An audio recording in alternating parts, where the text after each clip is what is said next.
Next up, we have Rebecca Barron, who is head of activism and social mission at Ben and Jerry's. Rebecca's presentation is called How Brands Can Make a Difference. I can't wait. Rebecca, over to you. Hi, thanks for having me. So we're going to be talking a bit about how brands can make a difference. It's obviously something that's going around a lot in the ether at the moment, but not many people know exactly how to really dig into it. It can feel quite scary. So I'm going to give you 4 quick thoughts from my experience as an activist with Ben and Jerry's, and then a few guardrails at the end. So the first sort of step, if you like, on this journey is firstly recognizing that actually you can make a difference. Your organization, your brand can drive systemic change. And Jerry looked like the idea that they created this business as friends back in the 70s, and they wanted to do business differently, but they got a bit disillusioned until they had some really good advice from a mentor around the idea of building your business to be what you want it to be. And that really sparked something in the co-founders, and they decided that, as you can see in this quote, that they wanted to articulate their purpose as their business to see whether a business could survive while being a force for progressive change. So that's where our sort of recognition moment comes from. The second thing that you need to think about doing is thinking about, okay, how are we going to drive change? What is it about us as a brand, about us as an organization that lends itself to driving progressive or systemic change? And so for us, that means we're activists. We drive change by stepping into this activism identity. We're led by our values. We're working on systemic change. We're working with movements, and we're inviting our fans to take action with us. We believe in people-powered movements, and that's where we want to be playing. And to be clear, this came about from recognition of the fact that our superpower is that, we're an ice cream company that's able to build relationship with our fans, and we're able to leverage, as we see on the screen here, the tools that we have around creative communication. And there's marketing know-how that we have that's very specific to us as a brand, and we use that to drive systemic change. The third thing that you might want to think about is where in this great world, which of the many issues that we are facing at the moment can you specifically drive change, you as your organization, as you are? And a little peek behind the curtain here, this is a chart that we use at Ben & Jerry's to help us decide where we are going to get involved, which issues we're going to get involved with. We ask ourselves 3 questions: why this, why us, and why now? And why this is this a big issue? Is it having an impact on people? Is this really something that is going to benefit society widely if we get involved? Why us is, are we as Ben & Jerry's, specifically us as Ben & Jerry's, going to add anything to the movement? Will our unique set of tools and capabilities help to bring about this change? We might not be the right person at that right time to help drive the change. So that's something that we need to be really conscious of. And the third question, why now? Is there an opportunity for change? Is this issue getting worse? Why are we stepping into this right now? And the question behind all of this is, are we helping the movement? The key thing to remember here is we are activists. We are trying to drive systemic change. We're involved in driving this forward as part of the movement. Which leads us on to the next point to consider, which is around working with the issue experts.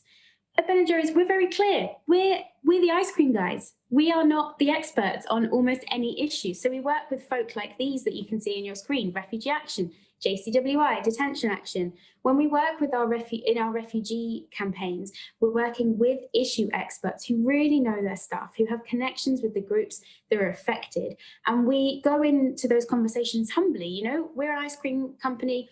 Maybe we can help you with this. We don't know everything. Please tell us where we can provide support. Tell us the best way in which we can get involved. And just to run through then some guardrails at the end. This stuff only works if you're impact focused rather than brand focused. For Ben & Jerry's, we've been an activism company for more than 40 years. And we hope that we're driving change for the movements that we're a part of. And we also know that our fans love us for doing that. And so they buy our ice cream more. The paradox here is that if you try and do this work because you want to sell more ice cream or because you want to sell more of whatever your product is, you will fail at both. People will see through what you're doing. You have to be committed to the impact, and you have to be willing to lend what you have to the greater cause in order to drive change, and then you will get love for it. The second thing just to say is as well, you can only really do this work well if you're in it for the long haul. Again, people will notice if you pick up issues and drop them, if you just jump on bandwagons. We are partnered with a bunch of amazing NGOs, and we are in multi-year relationships with them. We really get to grips with our movements. We really get to grips with some of the issues that we're working on, and we're committed members of these movements. The third thing to say on this is that you have to be willing to be criticised. With progression comes pushback. And the key question here is, who are you willing to be criticised by? Whenever we put anything out as Ben & Jerry's, anything to do with our social mission or our activism work, we get criticism. We get criticism from folks saying, I don't want politics with my ice cream, or, step off, American brand, don't tell us what to do. I'm willing to take that criticism. I'm fine if people don't buy Ben & Jerry's ice cream because we take a stand on refugee rights or on Black Lives Matter or on climate work. That's fine. I am not willing to take the risk of being criticised by those groups for either something that is tone deaf or for staying silent when we should speak up. So you have to be willing to take a risk. And more than that, you have to be clear on which risks you are willing to take and who you're willing to be criticised by. And then a key component that really helps in terms of building your relationships with partners, building your relationships with movements, and really crucial to the idea of authenticity is the willingness to be transparent. No one's perfect. If you waited until you were perfect before you spoke out on an issue, no one would say anything. We would all just go about our lives feeling terrible about ourselves. So the expectation is not that you have to be perfect before you speak out on it, but the expectation is that you have to be willing to look at where you are imperfect, look at the issues in your supply chain, look at the things that potentially could do with improving, and make commitments to make it better and be willing to be transparent about it. All of this adds up really nicely to a bold, trusting, trustworthy brand that is willing to put itself on the line to drive change. And in so doing, will not only hopefully generate that change, but also generate fans. But the key thing is you have to be in it for the right reasons, and you have to be willing to partner with people who know better than you. That's actually all I was going to touch on. Quite whistle stop. When I timed it, I was much longer.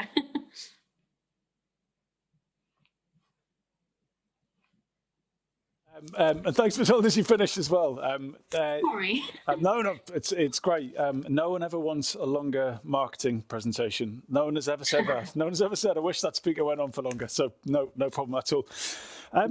You said something that really struck a chord with me. You said, with progression comes pushback. So that's got to be disheartening, right? You know you're doing the right thing for the right reasons in the right way, but yet you'll get internal pushback, maybe pushback from the team, but certainly pushback externally.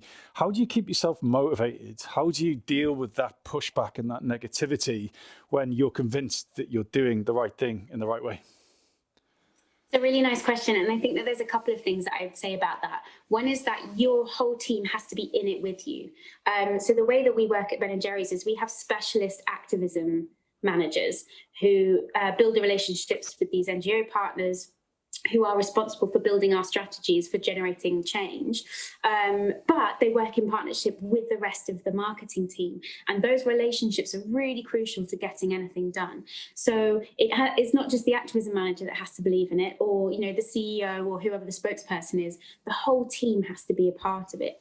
And so we spend quite a lot of time doing internal learning journeys, making sure that people are comfortable with the issues. Sorry, what's an internal learning journey? It sounds like it makes sense, but I don't actually know what that means.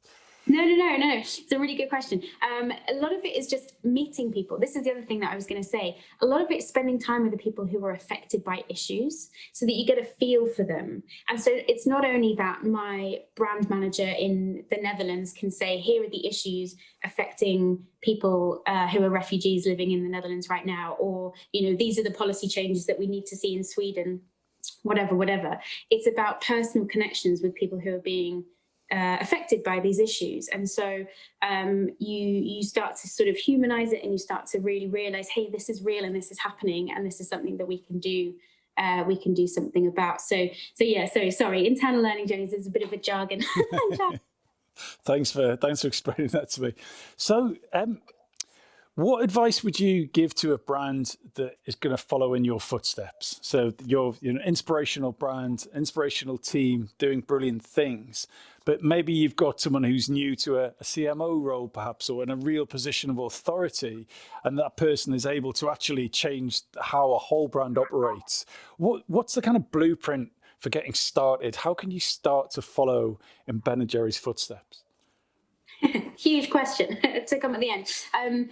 The first thing I would say is be clear on your values, your brand's values. Everybody needs to be clear on them together, because one of the things that you said before actually about knowing what you're doing and how you're doing it is right, knowing that you're doing the right thing in the right way, that's crucial actually. That's really important for that kind of confidence. And then with that confidence comes the ability to be bold. And it's important to be bold because, as we've said, you'll get pushback, you'll get criticism. But the other key thing really is take advice from the people in the NGO sector, take advice from the experts on these issues, from people who know how to create change and what the policies are that you should be getting involved with.